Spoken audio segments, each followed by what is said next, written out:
Que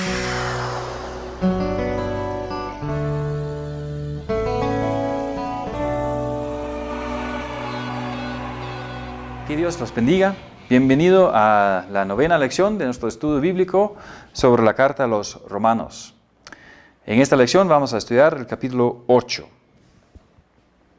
Este capítulo es quizás uno de los capítulos más amados de la Biblia, y con razón, porque le da al creyente mucho consuelo y certeza del favor de Dios. El pasaje del 1 al 11 es realmente el arma que Pablo usa contra la desesperación que expresó en el capítulo 7, causada por la presencia del pecado en su vida y por la constante lucha contra los deseos pecaminosos. En vez de mirarse a sí mismo y considerar sus derrotas, y en lugar de tratar de mejorar y esforzarse más, Pablo se voltea hacia el centro del Evangelio y lo usa para recordarse a sí mismo que en Cristo hay victoria y libertad de toda condenación, y para convencerse de que esa es la verdad para el creyente, aunque muchas veces nos resulta difícil creerlo y sentirlo por la dolorosa presencia del pecado. Romanos 8:1, que dice: por lo tanto, ya no hay ninguna condenación para los que están en Cristo, o para los que están unidos a Cristo Jesús. Este versículo es entonces una respuesta a la exclamación de Romanos 7:24, donde dijo Pablo: miserable de mí, ¿quién me librará de este cuerpo de muerte? La liberación del poder del pecado y la condenación está en Cristo, dice, ¿no?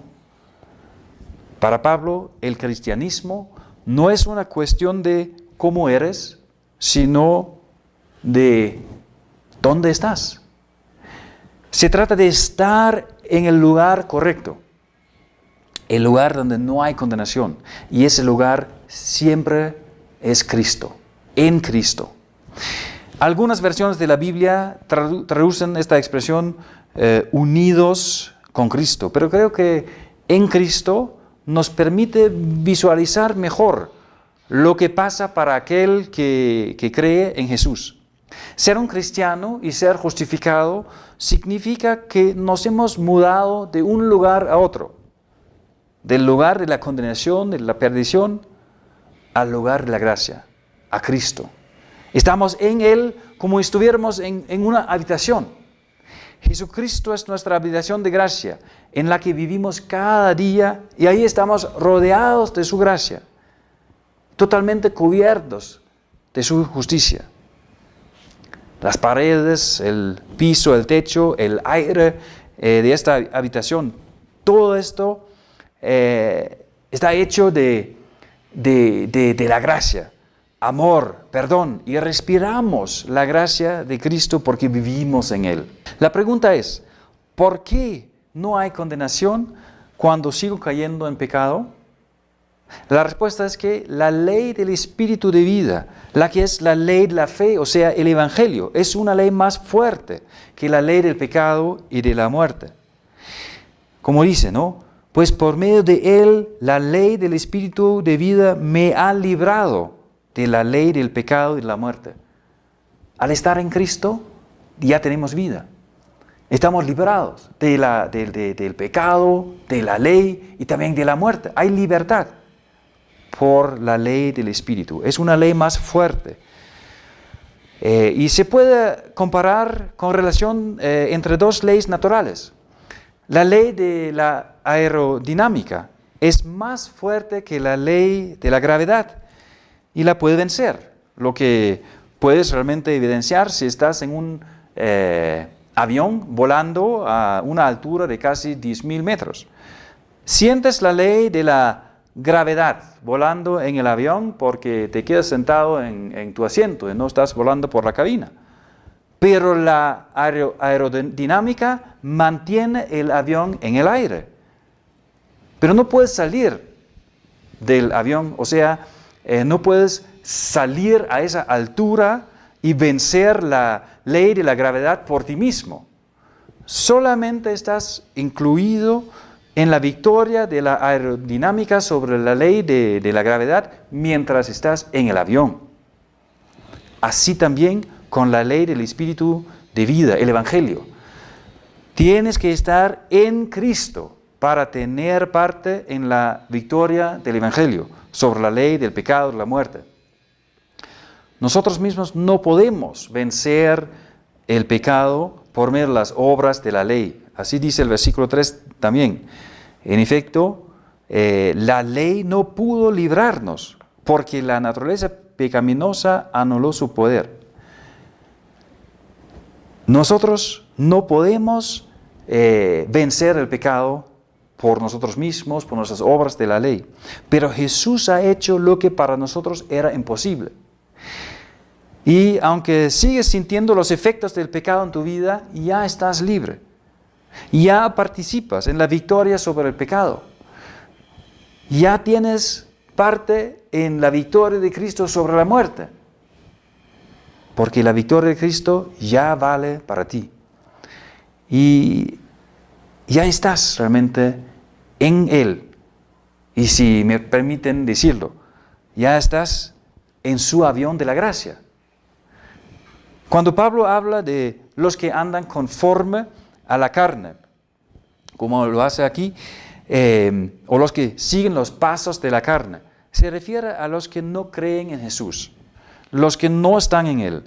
Por otro lado, los que son guiados por el Espíritu son los que sí creen en Jesús, los que confían de que la gracia de Dios es lo único que los salva, y los que descansan en la convicción de que la gracia es suficiente para la vida eterna.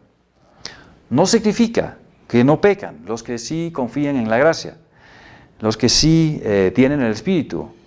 No significa que no pecan, como dice también el capítulo 7, sino que Cristo ya cumplió la ley en lugar de ellos y les ha dado su justicia. ¿Y cómo sabemos entonces que somos guiados por el Espíritu cuando seguimos siendo atraídos por el pecado?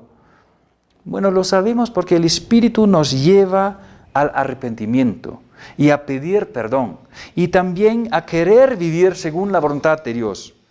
Lo sabemos porque el pecado, a pesar de parecer atractivo, nos llena de remordimiento y dolor porque lo sabemos también porque nuestra única esperanza y consuelo es la gracia de Cristo. Lo sabemos porque el Espíritu nos ayuda a luchar contra el pecado y a no condescender al pecado, no alatarnos al pecado y ni tolerarlo.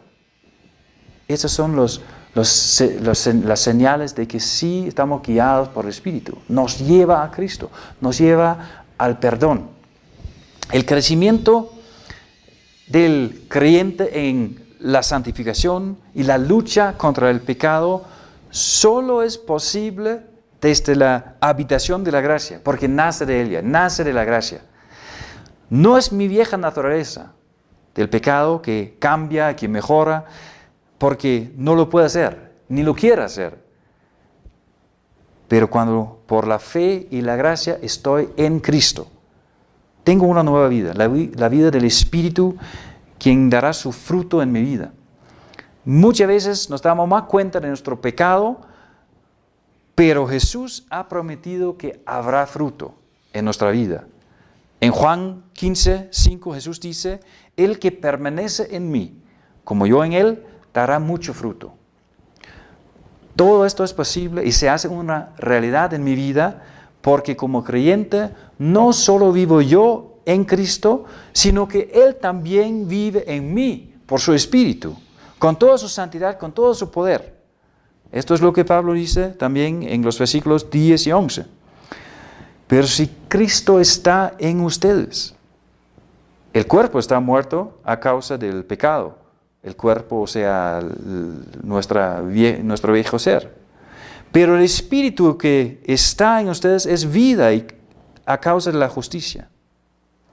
Y si el Espíritu de aquel que levantó a Jesús de entre los muertos vive en ustedes. Él mismo que levantó a Cristo de entre los muertos también dará vida a sus cuerpos mortales por medio de su Espíritu que vive en ustedes.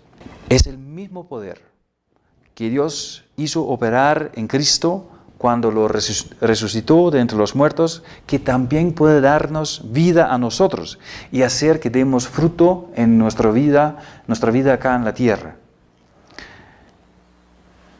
Los versículos del 12 al 17 habla también de lo que es la carne y la vida, o digamos la carne y el espíritu. Y hemos visto que la ley no podía salvarnos, ni podía santificarnos, ni podía vencer la muerte por nosotros. Pero Dios ha hecho todo esto. Él nos salva, Él nos santifica, Él nos da vida. Él venció la muerte por nosotros. Y puesto que Dios nos da todo esto, no tenemos ninguna obligación o deuda con la naturaleza pecaminosa, con tal de que vivamos por la fe en Cristo. Al contrario, al hacer morir los deseos y pasiones pecaminosos, vamos a vivir. Estamos en una batalla de vida o muerte. Y como en toda batalla en esta vida, lo importante es elegir el arma más eficaz. No lucharías con un cuchillo contra un tanque de batalla, sino que con un arma más poderosa que el que tiene tu adversario. La única arma que es efectiva en la batalla contra el pecado es el Evangelio, que el Espíritu nos enseña. Porque solamente el Evangelio nos enseña a rechazar la impiedad y las pasiones mundanas, como Pablo dice en Tito 2, capítulo 11 y 12. Solamente el Evangelio, solamente la gracia nos enseña a rechazar el pecado. No la ley, sino el Evangelio. Es el arma que debemos aplicar en esa lucha contra el pecado. Entonces no vamos a luchar contra el pecado con las armas de la ley, con sus exigencias y demandas de siempre ser mejor y de esforzarse más, porque es una arma totalmente impotente. Vamos a luchar la batalla con el Evangelio y la gracia, porque el arma más potente es la certeza de que por causa de Cristo yo soy un pecador perdonado. Y por eso el pecado no puede exigir nada de mí, ha perdido su poder sobre mí. Por consiguiente, el creyente debe llenarse siempre del Evangelio. El creyente debe siempre gozar de la gracia. Cada día debemos aplicar y predicar la gracia a nosotros mismos. Porque esta es la única manera de vencer y de evitar que volvamos al camino de la ley perdiendo la fe. Este es un proceso de por vida. Y solamente la constante presencia de la gracia de Dios y del amor de Cristo nos puede cambiar y hacer crecer el buen fruto en nuestra vida. Una consecuencia de estar en Cristo y de tener su Espíritu es que somos hijos de Dios. Somos los hijos de Dios. Dice en el versículo 15, y ustedes no recibieron un espíritu que de nuevo los esclaviza al miedo, sino el espíritu que los adopta como hijo y les permite clamar Abba, Padre. ¿No? Antes, en nuestra vida natural, sin Cristo, no éramos hijos de Dios. Pero por la fe en Cristo y por el bautismo, Dios nos adoptó. De manera que somos legalmente sus hijos. Lo cual significa que tenemos la seguridad y la confianza del favor de Dios. Ya le pertenecemos a Él y su familia. Él es nuestro buen Padre a quien podemos clamar con confianza y seguridad. La misma confianza, la misma seguridad que tiene un niño. Abba Padre, lo cual significa amado Papa, amado papá, ayúdame, amado papá, papi, ayúdame. Este es el clamor del niño a su padre. Él no está lejos de nosotros y tampoco debemos dudar de su amor hacia nosotros. Además, como verdaderos hijos somos sus herederos. No somos como los esclavos que no tenían derechos de heredar lo que pertenecía a su amo. Pero el creyente en Cristo sí tiene el derecho y la seguridad de que va a heredar la vida eterna y también va a heredar todas las bendiciones de nuestro buen Padre juntamente con nuestro hermano Jesús. Todo lo que es de Dios, todo lo bueno, lo bonito, lo amable en este mundo y todas las bendiciones celestiales, más la vida eterna en su presencia, son parte de esa herencia. Esta es la maravillosa realidad en la que vivimos ahora. Y esta es realmente la indescriptible gloria que nos espera por estar en Cristo, por creer en Él y gozar de esa nueva situación de que ya no hay condenación para nosotros. Ahora, en medio de su alabanza por nuestro estado en Cristo, Pablo habla de sufrimientos. Lo hace del 18 al 27. Porque la vida en Cristo, guiado por el Espíritu y llenado de gracia, no es una vida fácil y sin problemas. Por su experiencia propia, Pablo sabía de las tribulaciones, en su propio cuerpo conocía el sufrimiento, pero está midiendo las aflicciones de su vida con la gloria que le espera, y por esta razón le resultan soportables, porque el gozo que le espera en la gloria y en la eternidad son mucho mayores.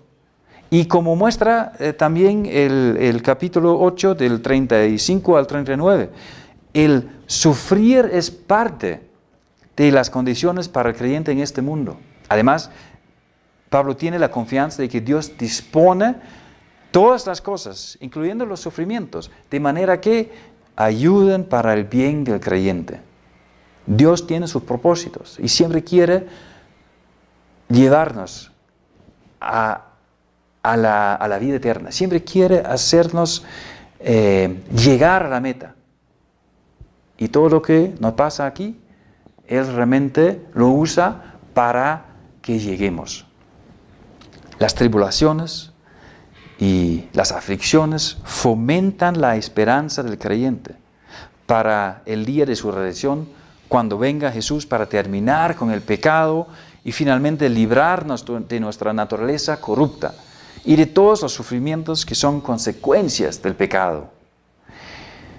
No solamente los creyentes, sino también toda la creación esperan y aspiran impacientemente aquel día cuando no haya más corrupción, pecado, muerte ni aflicción. Toda la creación está realmente anhelando ese día. Y el cristiano anhela con mucha ilusión y gozo el día cuando la esperanza a la que Dios nos salvó se haga una realidad y cuando todo, hasta nuestro cuerpo físico, sea redimido y librado de toda maldad, toda enfermedad, toda debilidad. Y mientras esperamos en medio de sufrimientos, el Espíritu está con nosotros y está en nosotros y nunca, jamás nos deja solos, sino que conoce nuestra situación, nuestra debilidad, nuestras luchas y sigue interdiciendo por nosotros, guiándonos para que lleguemos a la meta que es la vida eterna. El Espíritu siempre está con nosotros, en nosotros y interdiciendo por nosotros. Ahora, al final, Pablo asegura que Dios dispone las cosas para el bien de los que lo aman. Como dice en el versículo 28. Dios dispone todas las cosas para el bien de quienes lo aman, los que han sido llamados de acuerdo con su propósito. Son palabras que van en contra de lo que vemos ante nuestros ojos, va en contra de lo que sentimos. Pero esta es la confianza y la esperanza que hacen que la fe triunfe y persevere en medio de los sufrimientos y contratiempos. Pablo confía en lo que no ve y por eso puede mantener la fe en el amor de Dios en medio de los sufrimientos, aunque justamente el favor infalible de Dios está tan difícil de ver y creer cuando experimentamos sufrimientos. Pero sabemos de que la actitud de Dios siempre es el amor hacia nosotros, también en medio de los sufrimientos y los contratiempos. Podemos tener la certeza entonces del favor de Dios, porque nos ha llamado y nos ha predestinado, como dice, para la salvación en su Hijo Jesucristo. Y esto significa que todo lo que tiene que ver con nuestra salvación es de Dios y efectuado únicamente por Él y no por nosotros. Lo que significa de que Él nos ha llamado, nos ha predestinado. Él es quien actúa, Él es quien inicia todo. Y bueno, no significa que otros han sido predestinados para la perdición. No, no es Dios quien hace que el hombre lo rechace, sino el hombre mismo. La palabra dice que Dios quiere que todos sean salvos, claramente. Así dice Pablo también en 1 de Timoteo 2:4. Porque Dios ama a todo el mundo. Así que la predestinación nos enseña aún más del amor de Dios hacia nosotros, porque cuando nuestra naturaleza en sí misma no puede querer otra cosa que la muerte y la enemistad con Dios, nuestra única esperanza de arrepentimiento y de salvación es que Dios la puede querer por nosotros. Él es quien lo hace. Él es quien decidió antes de la creación del mundo salvarnos en Cristo. Él es quien puso a Cristo, predestinó a todos los que sí aceptan la fe en Cristo, sí aceptan la obra de Cristo. Nos predestinó para ser salvos en Él.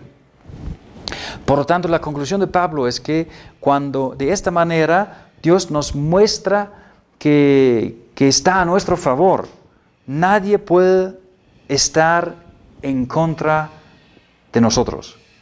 Nadie puede estar en contra de nosotros, porque el favor de Dios está con nosotros. La prueba más convincente es que entregó a su Hijo amado por nosotros, porque nos muestra que nos ama tanto que no negará nada por nosotros. Y por eso sabemos que nada nos puede alejar ni separar de su amor. Aunque nos ataquen todas las tentaciones, los enemigos, sufrimientos, lo cual realmente pasa en esta vida, no pueden quitarnos la salvación en Cristo ni el amor de Dios. En medio de todo tipo de tribulación, Pablo reconoce que no solamente es salvo, sino que también está rodeado del favor y el amor de Dios. Esta es la razón de su expresión triunfal. En todo esto, somos más que vencedores por medio de aquel que nos amó. Pase lo que pase, nuestra victoria eterna está segura, porque el amor de Dios y su salvación nadie nos la puede quitar. Gracias.